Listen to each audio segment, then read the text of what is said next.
Kalpika Ganesh latest రచ్చ. Big boss entry కోసం plan. తండ్రే మెంటల్ అనేశాడు. కల్పిక గణేష్ అసలు కథ ఇదే. కల్పిక గణేష్ పేరు వింటే ఒకప్పుడు వెబ్ సిరీస్లు అందులో ఆమె నటించిన తీరు గుర్తొచ్చేది, కానీ ఇప్పుడు ఆమె చుట్టూ ఉన్న గొడవలే అందరికీ గుర్తొస్తున్నాయి. అంతగా కొంతకాలం నుంచి ఈమె పేరు వివాదాల్లో వినిపిస్తుంది. అంతేకాదు, ఈ మధ్యన వార్తల్లో విపరీతంగా ఈమె పేరు మారుమోగుతోంది కూడా. అసలు కల్పిక గణేష్ ఎవరు? ఎందుకు ఈ మధ్యన వార్తల్లో విపరీతంగా వైరల్ అవుతోంది? బిగ్ బాస్ లోకి వెళ్తుందా? అందుకేనా ఈ హంగామా అంతా? తన తండ్రే స్వయంగా మీడియాకు ఇచ్చిన స్టేట్మెంట్ లో మెంటల్ డిజార్డర్ ఉందని చెప్పడం వెనుక రహస్యం ఏమైనా ఉందా? లేక నిజంగానే కల్పికకు మెంటల్ డిజార్డర్ ఉందా? హైదరాబాద్ లో 1991 మే 27న సంగవార్ గణేష్ ఇందుమతి దంపతులకు జన్మించింది. పుట్టి పెరిగిందంతా కూడా హైదరాబాద్ లోనే. చిన్నప్పటి నుంచే కళలంటే బాగా ఇష్టమున్న కల్పిక స్కూల్ రోజుల నుంచి స్టేజ్ షోల్లో పాల్గొంటూ డాన్స్ డ్రామాల్లో చురుగ్గా పాల్గొంటూ ఉండేది. చదువు మాత్రం ఈ అమ్మడికి అంతగా ఎక్కలేదు. కానీ కష్టం మీద వివేకానంద డిగ్రీ కాలేజ్ సికింద్రాబాద్లో BA పూర్తి చేసింది. ఆ టైంలోనే మోడలింగ్ వైపు అడుగులు వేసింది. తండ్రి గణేష్ కూతురిలో ఉన్న టాలెంట్ను, ఇంట్రెస్ట్ను చూసి కూతురు ఏం చేస్తే అదే అన్నట్టు ఆమెకు సహకరిస్తూ వచ్చాడు. ఆ ప్రోత్సాహంతో పాటు అందం, టాలెంట్ ఉండటంతో కొన్ని షార్ట్ ఫిలిమ్స్ చేస్తూ వచ్చేది. ఈ క్రమంలోనే డాన్స్ అంటే ఎక్కువగా ఇష్టం ఉన్న కల్పిక డాన్స్ ఆడిషన్స్ కూడా ఇస్తూ ఉండేది. ఓ రోజు హైదరాబాద్లో ఎప్పట్లాగానే ఓ డాన్స్ ఆడిషన్కు కల్పిక వెళ్ళింది. అక్కడే ఉన్న ప్రయాణం మూవీ టీంకి కల్పిక లుక్స్, బాడీ లాంగ్వేజ్ నచ్చటంతో ఆమెను సినిమాల్లో చేస్తారా అని అడగ్గా పార్ట్ టైం జాబ్గా అదో హాబీగా ఉంటుందని ఓకే చెప్పిందట కల్పిక. ఎందుకంటే కల్పికకు హీరోయిన్ అవ్వాలని ఆశ ఎప్పుడూ లేదట. కేవలం తనకు కథ నచ్చి క్యారెక్టర్ బాగుందంటే ఓకే చెప్పేదట. ఇలా 2009లో మంచు మనోజ్ హీరోగా చేసిన ప్రయాణం సినిమాలో మోక్ష క్యారెక్టర్ తో టాలీవుడ్ కు పరిచయమైంది. అయితే ఈ సినిమాలో కల్పిక పాత్రకు మంచి పేరు రావటంతో ఫిల్మ్ మేకర్స్ ఆమెలో ఒక మంచి యాక్ట్రెస్ ను గమనించారు. ఇలా ఆ తర్వాత ఆరెంజ్, జులై, సీతమ్మ వాకిట్లో సిరిమల్లె చెట్టు, యశోద లాంటి సినిమాల్లో నటించింది.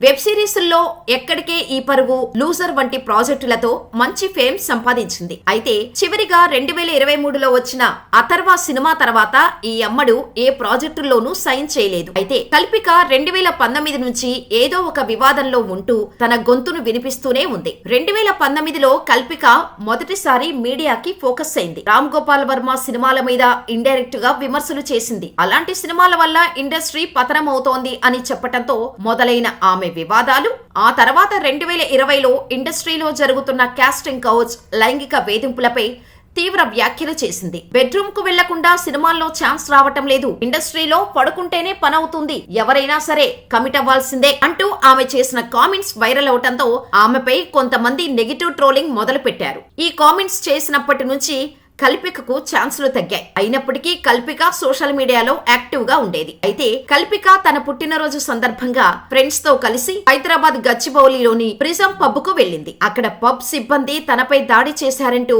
ఆమె ఇన్స్టాగ్రామ్ లో లైవ్ వీడియోని పోస్ట్ చేయడంతో మీడియా ఫోకస్ ఒక్కసారిగా కల్పికపై పడింది. బర్త్డే స్పెషల్ గా కాంప్లిమెంటరీగా ఇచ్చే కేక్ విషయంలో పబ్ స్టాఫ్ కల్పికకు గొడవ జరగ్గా తనతో దురుసుగా ప్రవర్తించారని, బూతులు తిట్టారని కల్పిక ఆరోపించింది. అంతేకాదు తనను డ్రగ్గిస్ట్ అంటూ అవమానించారని గచ్చిబౌలి పోలీసులకు కంప్లైంట్ చేస్తే ప్రిజం పబ్ నిర్వాహకుల కంటే దారుణంగా ప్రవర్తించారని వీడియోలో పోలీసులపై, ప్రిజం పబ్ నిర్వాహకులపై ఓ రేంజ్ లో రెచ్చిపోయింది. అయితే దీని వెనక ముందు జరిగిన మరికొన్ని వీడియోలు ఆ తర్వాత బయటకు వచ్చాయి. కల్పిక పబ్ లో ప్లేట్స్ పగలగొడుతూ, అక్కడి వస్తువులు విసిరేస్తూ సిబ్బందితో గొడవ పడుతున్నట్టు ఓ వీడియోలో కనిపించింది. అలాగే పబ్ స్టాఫ్ ఆమెను వీడియో తీస్తుండగా అన్ని యాంగిల్స్ లో ఫుల్ గా క్యాప్చర్ చేయండి అంటూ అసహనం ప్రదర్శించింది. మీకు కావాల్సింది అదేగా మేడం అని ఓ వ్యక్తి అంటుండగా, అవును నాకు కాంట్రవర్సీ కావాలరా నాయనా అంటూ కల్పిక చిటికెలు వేసుకుంటూ చెప్పింది. ఈ వీడియో బయటకు రావడంతో చూసిన వారంతా కల్పికదే తప్పు అంటూ మండిపడ్డారు. పోలీసులు కూడా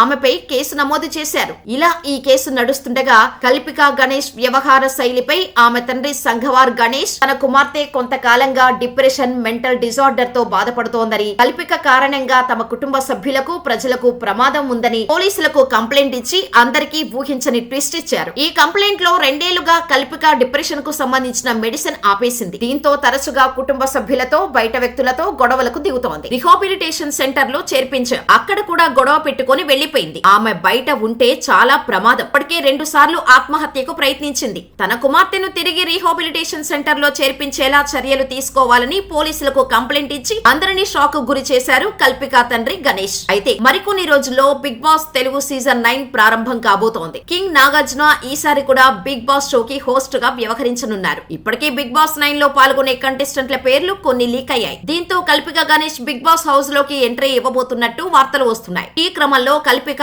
కావాలని బిగ్ బాస్ కు వెళ్లడం కోసం ఫేమ్ అయ్యేందుకు ఇలా చేస్తుందని అంటున్నారు. కొందరైతే ఈ పోలీసులు కేసులు తప్పించుకునేందుకు తండ్రితో కలిసి కల్పిక కొత్త కథ చెబుతుందని అభిప్రాయపడుతున్నారు. అయితే ఇందులో ఏది నిజమనేది మనం చెప్పలేం. అయితే నిజంగా కల్పికకు బిగ్ బాస్ ఆఫర్ వస్తే తండ్రి చేసిన ఫిర్యాదు ఎలాంటి పరిణామాలకు దారి తీయనుందో వేచి చూడాలి. అయితే కల్పిక బిగ్ బాస్ హౌస్ ఎంట్రీపై ఎలాంటి అధికారిక సమాచారం అయితే లేదు.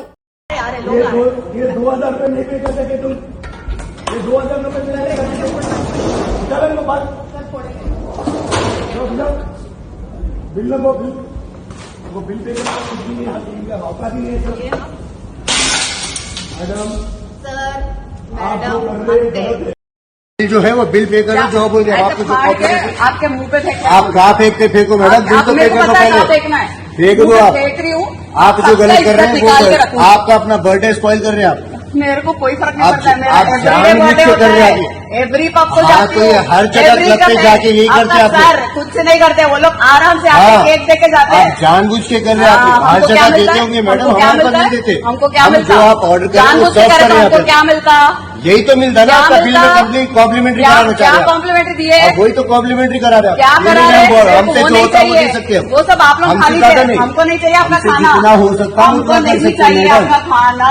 हमसे जितना हो सकता है उतना खर्चे। आप मेरे मुंह पे मत मारो। आप नहीं मारी, नीचे मारी, मालूम आपके मुझ को डिजर्व भी नहीं करता है वो बिल। पूरा रिकॉर्ड कर, लाइव कर, लाइव कर, जानबूझ के ये काम लाइव कर, लाइव कर। आप ये लाइव करो, ये जानबूझ के करने के लिए आए आप लोग जो है परसों बैबलोन में जो your boys look at the local Hyderabad. आपका नाम बोलिए, आपका नाम बोलिए, बैबलोन में हुआ था, वही आपका नाम आप बोलिए, क्रिएट करना चाह रहे आपका नाम बोलिए, और हर क्लब को बदनाम करना चाह रहे। लाइव ही करना। बर्थडे स्पॉइल कर रहे हैं आप। मेरे को कोई फर्क नहीं आप पड़ता है। मेरा जानबूझ के कर रहे हैं। एवरी पब को हाँ, जाती तो हूँ, ये हर जगह क्लब पे जाके यही करते हैं आप लोग। कुछ नहीं करते वो लोग, आराम से आके केक दे के जाते हैं। आप जानबूझ के कर रहे हैं, आप हर जगह देते होंगे मैडम, हमारे पास नहीं देते। हमको क्या मिलता? जो आप ऑर्डर करें वो जानबूझ के सर्व करें, करें यहाँ हमको पे, क्या मिलता? यही तो मिलता ना आपका बिल में कॉम्प्लीमेंट्री कराना चाह क्या रहे हैं। कॉम्प्लीमेंट्री दिए? वही तो कॉम्प्लीमेंट्री करा रहे हैं। क्या करा रहे हैं? हमसे जो होता है वो दे सकते हैं, वो सब आप लोग खा लीजिए। हमको नहीं चाहिए आपका खाना, जितना हो सकता है हमको उतना कर नहीं सकते चाहिए हैं आपका खाना। हमसे जितना हो सकता है उतना खर्चे। आप मेरे मुंह पे मत मारो। आप नहीं मारी, नीचे मारी, मालूम आपके मुझ को डिजर्व भी नहीं करता है वो बिल। पूरा रिकॉर्ड कर, लाइव कर, लाइव कर, जानबूझ के ये काम लाइव कर, लाइव कर। आप ये लाइव करो, ये जानबूझ के करने के लिए आए आप लोग जो है परसों बैबलोन में जो your boys look at the local Hyderabad. आपका नाम बोलिए, आपका नाम बोलिए, बैबलोन में हुआ था, वही आपका आप नाम यहाँ पे बोलिए, क्रिएट करना चाह रहे आपका नाम बोलिए और हर क्लब को बदनाम करना चाह रहे। लाइव ही करना।